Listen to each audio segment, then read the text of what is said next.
আপনি যদি স্নায়ুযুদ্ধের সময়টা দেখেন 1947 থেকে রাফলি 1990 রাফলি এই সময়টাতে প্রায় 65 থেকে 70টার মতো কু হয়েছে, কু যেটা ঠিক আছে 65 থেকে 70টার মতো কু হয়েছে। এর মধ্যে 30 থেকে 35% হয়েছে মুসলিম ওয়ার্ল্ডে। আপনারা বিখ্যাত অনেকগুলো নাম আছে, এগুলো সবগুলো এই সময় কু করে ক্ষমতায় আসা। জামাল আব্দুল নাসের মিশরের, সাদ্দাম হুসেন ইরাকের, হাফিজ আল আসাদ বাশার আল আসাদের বাবাজে সিরিয়াতে, মুয়াম্মার আল গাদ্দাফি, এই সবগুলা কিন্তু এই সময়ের কু করে পাওয়ারে আসা। একইভাবে বিপ্লব হয়েছে অনেকগুলা, কিউবার বিপ্লব, নিকারাগুয়ার বিপ্লব, ইরানের বিপ্লব, ফিলিপিন্সের বিপ্লব, এরকম অনেকগুলো বিপ্লব হয়েছে। ইভেন বাংলাদেশের যে জন্ম 71 সালের যে ঘটনা, এটা কিন্তু কোল্ড ওয়ারের ব্যাকড্রপে সম্ভব হয়েছে। এটা বর্তমান বাস্তবতায় যদি একই সিচুয়েশন হইতো, আমরা শিওর না আসলে এটা এইভাবে প্লে আউট করতো কিনা।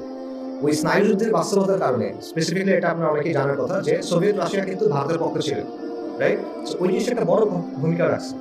এটা ছাড়া আসলে ওই 71 বাংলাদেশের এটা এইভাবে হয় কিনা সেটাও কিন্তু আসলে সার্টেন না। অর্থাৎ এই সময়টাতে পালাবদল আসে, দুইটা শক্তি যখন রেশারেশি করে বা একাধিক শক্তি যখন রেশারেশি করে তখন এই পরিবর্তন আসে। কেন আসে? কারণটা হলো এই শক্তিগুলা প্রত্যেকটা জায়গায় গিয়ে প্রক্সি বার করে যে এই জায়গায় গিয়ে আমি প্রভাব বিস্তার করতে চাই।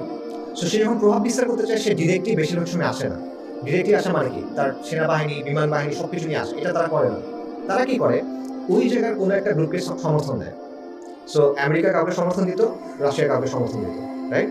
এবং এটার মাধ্যমে তারা প্রভাব বিস্তার করার চেষ্টা করত। এবং এই যে ব্যাপারটা, এই ডাইনামিকটাকে কাজে লাগায় অপরচুনিস্টিক কোনো নেতা যদি থাকে, সুযোগ সন্ধানী কোনো নেতা, ডেয়ারিং কোনো নেতা, তারা এটাকে কাজে লাগায়, দেখা যেত ক্ষমতা দখল করে ফেলছে বা বিপ্লব করে ফেলছে। ওই জিনিসটা তাদের কাজে লাগতো, ওই এনভায়রনমেন্টটা, এই যে রেশারেশিটা, যেটা তাদের কাজে লাগতো। কিন্তু 90-এর পর, মানে সোভিয়েত ইউনিয়নের পতনের পর, এটা দেখবেন যে অত বেশি আর হয় নাই। যেগুলো হয়েছে এগুলো কালার রেভলিউশন বলে, এগুলো বেশিরভাগই সব না, বেশিরভাগই আমেরিকা সাপোর্টেড। কারণ এখানে সুপার পাওয়ার দুটা নাই, একটা আছে। কিন্তু এখন আবার জিনিসটা চেঞ্জ হবে। এখন চীন আছে, রাশিয়া আছে, ইন্ডিয়া আছে, এই এলাকাতে, অন্যান্য এলাকায় আরো অনেকগুলো পাওয়ার আছে।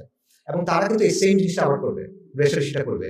একদম আগের মতো হবে এমন বলতেছি না, বাট পাওয়ার পলিটিক্স একটা রিটার্ন আপনারা দেখবেন। এটা আমার অ্যাসেসমেন্ট বা আমার ফোরকাস্ট বলতে পারেন। এটা আমার না, আর অনেক মানুষের, ইন্টারন্যাশনালি অনেক এক্সপার্টের কথা এটা, যে উচ্চাভিলাষী সুযোগ সন্ধানী রাজনৈতিক প্লেয়ার যারা আছে বিভিন্ন অঞ্চলে, তারা সামনে এই সুযোগগুলো নেওয়ার চেষ্টা করবে। এবং এটার কিছু কিছু এক্সাম্পল আপনারা অলরেডি ইউক্রেনে দেখতেছেন, এবং ইনফ্যাক্ট গাজা ওয়ারের ক্ষেত্রে আপনারা কিছুটা এটা দেখতেছেন।